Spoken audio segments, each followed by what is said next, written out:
Gen Z wants to be influencers. Yeah. I think this kind of goes a little hand in hand, but the top career dream for Gen Z isn't a CEO anymore. It's being an influencer. That little boy that's on YouTube that plays with toys and stuff. Oh, yeah. You know he's still doing that shit? No, ain't he like 20 now or something? Yeah, he's still doing that. That's what I always think of as like the beginning of this shit, like where like people realize that they can become an influencer, just do like the dumbest stuff ever, like, and they can monetize anything they do with their kids. See, you gotta blame the parents. Nah, I blame just the way, like we said earlier, social media stuff where people are marketed to, this person makes $100K a month and he makes Instagram reels. Mm-hmm. And it's like, what the hell? Like, I want to do that. Instead of going to school, I could be an influencer. Because the barrier to entry seems easy. It seems low. Is it though? In the beginning, it is. Like, anybody can set their phone up and record a video, but the actual entry to the upper echelon or to actually make a living off of it is not easy at all. No, there's a wall you run into. Mm-hmm. I've heard it numerous times from people that have made it, that are already there. It's a wall you run into. People don't understand the amount of work that goes into this shit. Yeah. Niggas think that we just come in here, throw up some cameras and record, bro. It's a lot more than that. We set up... Yeah. Get the topics, you know what I'm saying, editing all the videos and stuff like that. People just think you just do a camera and post it and out. So imagine like when you're like someone way bigger than us who has this schedule, they have these appearances, they have everything to do. It's like, it's difficult. It can be difficult. Mm-hmm. Is it harder than 9 to 5? No, but it's difficult for sure. And it's like the barrier to entry, it seems easy. I think it can be a little more draining than the 9 to 5 though. I could say emotionally for sure, because you're dealing with a lot of people, like, especially with internet. You're opening yourself up to so many opinions. A lot of them are negative, hating anyway. Mm-hmm. When you have a regular job, you don't hear what people think about you all the time. You just go to work, go home, it's no big deal. But when you're a creator, like, you have to deal with people's opinion of you, and you gotta uphold that and keep that positive to get your money. Mm-hmm. And people, as we see, will hate you over the simplest things. The smallest thing. And there was like, I remember one of our videos, I think I just played devil advocate and people was going crazy. Yeah, because something I said. People can't really draw the line between reality and like what I'm doing for the camera. Yeah. Like, so like a lot of people are just playing a character for the camera, but if they upset you, you feel it. You attack them as if it's like their real opinion every time. Like it's real. Yeah. So I know I got to get into the psychology of it. Your body and your brain can't tell the difference between what's online and what's in real life. They think that they're both real. Yeah. Like, and it's human nature. Like, you see somebody say something online, and you automatically think they believe that, and it's true. That they really believe what they're saying. And you can't help that because it's human nature. Yeah, it is. But it's just a vicious cycle, dude. Yeah. I'm going to play the video, and we're going to talk about it. You know, it's kind of a longer one, so we're not going to play the whole thing. Yeah, we don't got to play the whole thing. Did you know that the number one most desired job amongst Gen Z is to be an influencer?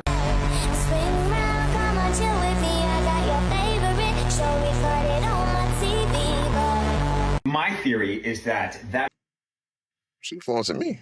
Doesn't to be the consumer anymore. They want to be who is consumed. But what you end up with is an oversaturated market of influencers peddling the same consumables that major corporations were peddling, but they were just using celebrities. So the content that you end up with is basically just a copy of a copy of a copy. And I know, like a millennial using a Fight Club reference, what a big red flag. But, you know, consumerism isn't that dialed. Our culture makes young people feel dysfunctional and disconnected in this current sort of media, television, advertising culture that we as a generation especially have been taught to define our happiness through the more from image than actual. Yeah, from image and possession and material possession than from the inside out. So that interview was 26 years ago. Do you think anything's gotten any better? I feel like if this video did well, I could you guys would want to eat Icelandic provisions, extra creamy skyr. It's pretty dang. Was that a...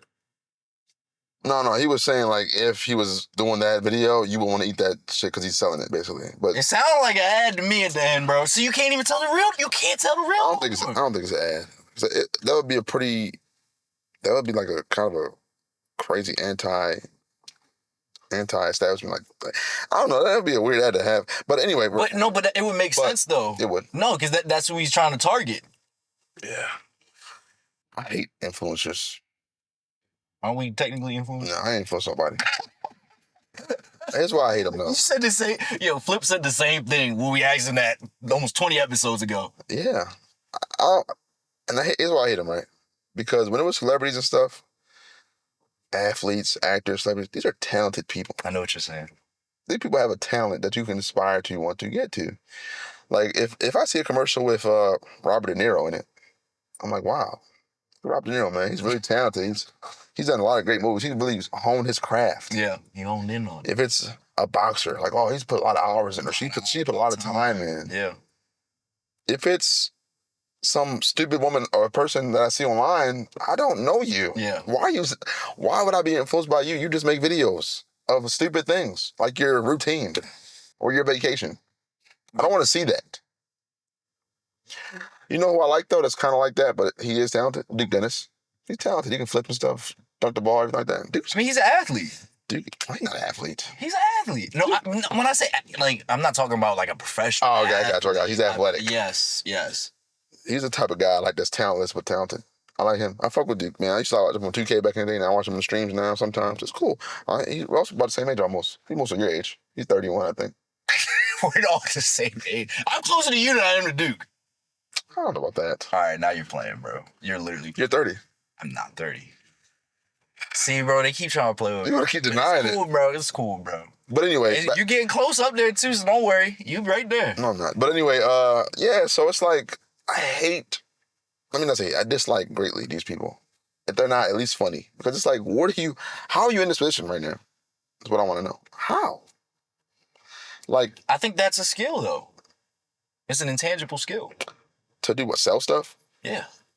I think that's to be likable and relatable. That's what the key of it is, to be relatable in some way to people. Yeah, it's likable. Not everybody's likable. Most people aren't likable. But like, remember when TikTok first came out, like, and it was like popping, and people was like becoming like millionaires off of just dancing or whatever on there. And then now they're selling me products and they're in shows and they're selling me makeup or whatever else. Yeah, it got. I don't know the word, but how did we get here? And it's like this bubble is already. I think it's already burst. To be honest, I don't really see any new big time, like, random influencers coming out of nowhere anymore. You don't think so? Nah, I feel like the ones that do come up now are coming from a sort of like specific niche. Yeah. It's not like I'm just pretty and I'm making videos online.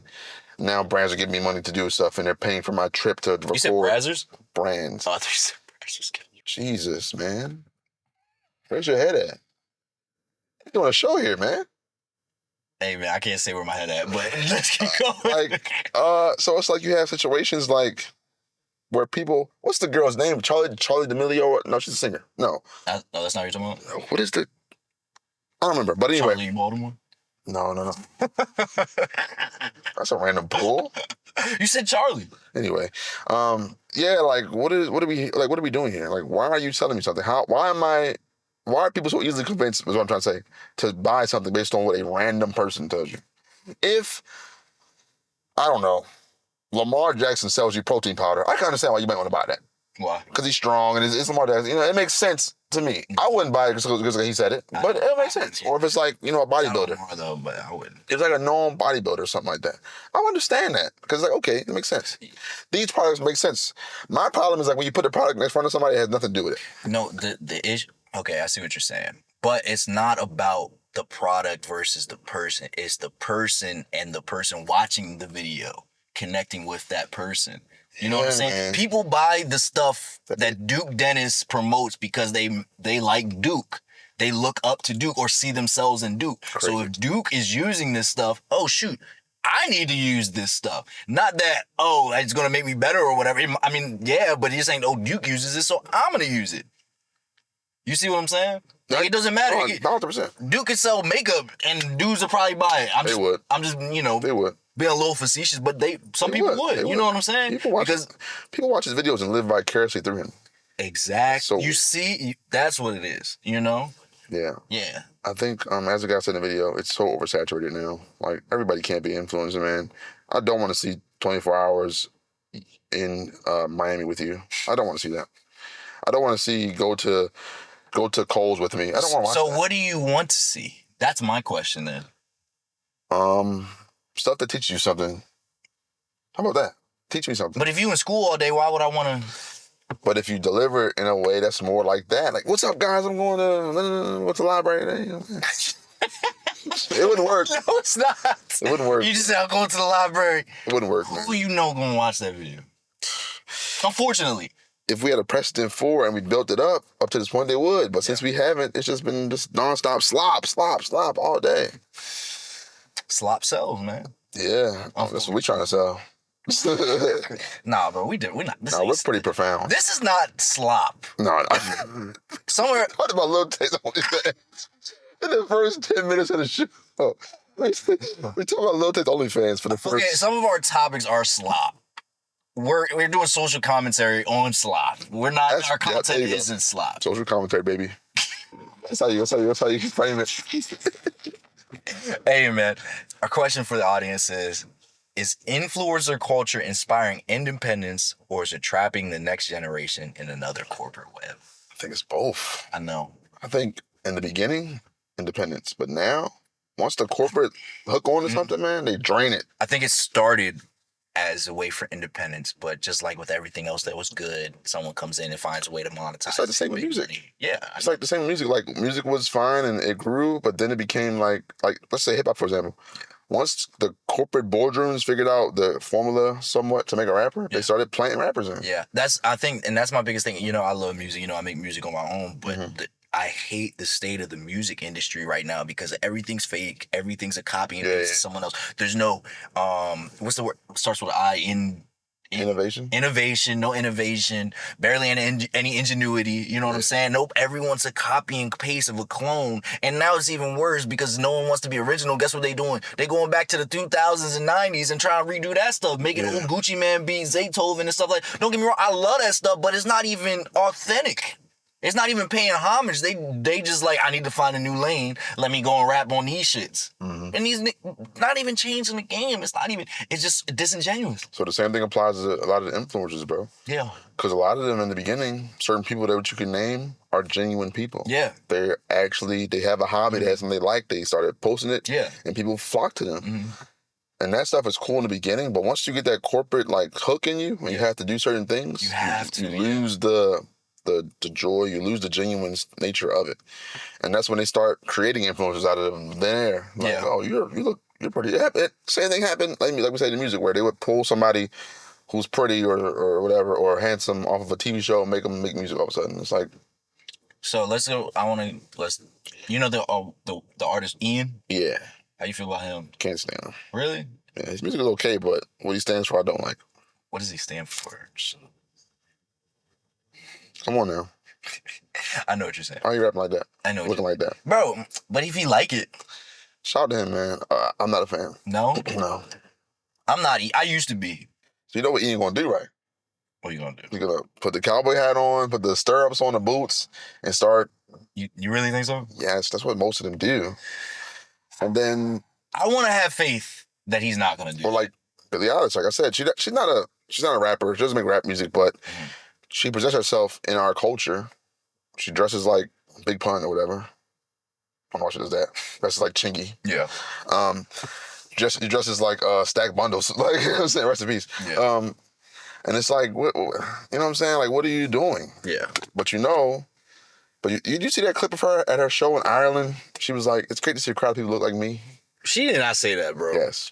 That's insane. But I think she meant like because her Irish heritage, which that was her cleanup. My Irish heritage, people would freckles. Nah, I know what that means, bro. We all know what that means. It slipped out. That's insane. Yeah, so it's like... Billie Eilish, you lost cool points for that one. And then my problem with that is like, when certain people adopt things from other cultures or that disingenuously do it, other people attribute it to them. What does that mean? Like, I saw a girl talking about her wearing the bandanas and stuff and the scarves over her hair. Oh, no. And like, people were like, oh, you wearing like the Billie Eilish style. No. And it was a black girl that was wearing a bandana. She's like, no, I'm wearing it because I have my hair braided right now. I got to protect it. And she was like, okay. Like, no. So back to the influence. Okay, hold on. We can't get mad at her. Let's just assume she doesn't know. It's fine. Yeah. That's fine. And then you just educate them when that... They don't hear that, though. Come on now. Cut it out. But that's what you gotta do. Cut it out. They don't hear that. That's what you gotta do. You just told me they didn't want to hear nothing about reading books either. They don't want to hear about no history, no culture. So what are we supposed to do, brother? let this bubble burst and let people find something new to do. Nah, we can't do that. I mean, you can, but I think it goes in cycles, right? Mm-hmm. The cycle of the mindless influencer consumer things coming to an end, and stuff like ours, where it's kind of more thought-provoking, maybe profound, is coming back up. It is definitely. Us, like the guy, Deontay Kyle got his piss, Grits and Eggs podcast, very high level thinking. Yeah. I mean, he's like Gillian Wallow. They've been around for a while, but they're still successful because they had the high level, thinking and stuff. And then like, another example would be like the Joe Budden podcast, adding Mark Lamar Hill, a really smart guy on there that brings views, a guy who's actually intelligent. Yeah. So I think it's coming back to that sort of thing. I definitely think it is. It definitely is starting to circle back. But it only goes as far as the corporations let it go before they sink into it and make it disingenuous again. Yeah. And it's going to just keep being a cycle. I mean, but we know that is coming, so we can prepare for that. I think when you are privileged to be an influencer, you should really take good care of what money you accept. And I think a lot of people don't do that. They just take whatever check they get. And it's like, you do more harm than good. Well, that depends on the person. If they actually care about... Depends on the person, yeah. If they only care about money, they're going to take whatever comes with that. You know, if they don't care about the money, then they'll stick to their roots and what their core values and morals are. Yeah. That's what it all comes down to, your morality. Yeah. You know what I'm saying? And I feel like, even though it seems I think we're not at the peak, but we're getting close to the peak of the amoral stuff that I'm talking about. I think it's going to start to make a shift, and it's going to start coming back soon, within maybe 20 to 50 years. Like, I know that sounds like a long time, but in the grand scheme of... It's not a long time. In the grand scheme, that's not a long time. We're about to see a really big cultural shift. Because like you said, you got different podcasts, all those different podcasts starting to talk about actual thought-provoking things, about, stuff that actually has some type of meaning, and that we can actually move society forward. And everything, because all this stuff right now is just looking at everything from outside of us. Yeah. These podcasts are starting to look within us. You know what I'm saying? I think that's where the difference is that's being seen. So what do we do about 20v1s and pot of blend? Those are pretty depraved things. I think they're holding us back. They are. I think people are going to get too tired of it. I haven't seen in a while, though? What? I think that Red Pill's kind of dead now. That side is kind of gone. I ain't seen Red Pill in a while, man. It was, They had that run, but I think it's over. Yeah. I also haven't seen a lot of man versus woman relationship podcasts lately, man. I think that's also dying out. You think so? 50, so what does that mean? Go 50-50, go 50-50. So what does that mean? People don't give a F anymore. That's what I think it means. People realize that in real life, none of that matters. And also, it didn't help that all those guys that are like the big influencers in that space end up being exposed for not living what they talk about. Yeah, none of them do. Yeah, so... Like, literally none. Even Andrew Tate, no. Yeah. I heard he has a wife and kid. You know his dad's black? Yeah, I knew that. That's why you don't, never mind. We'll go to the next topic, man. I don't want to say nothing that's in trouble, man. We go see some others in my bank. I'm feeling great today. We go see some others in my... Ah, the light.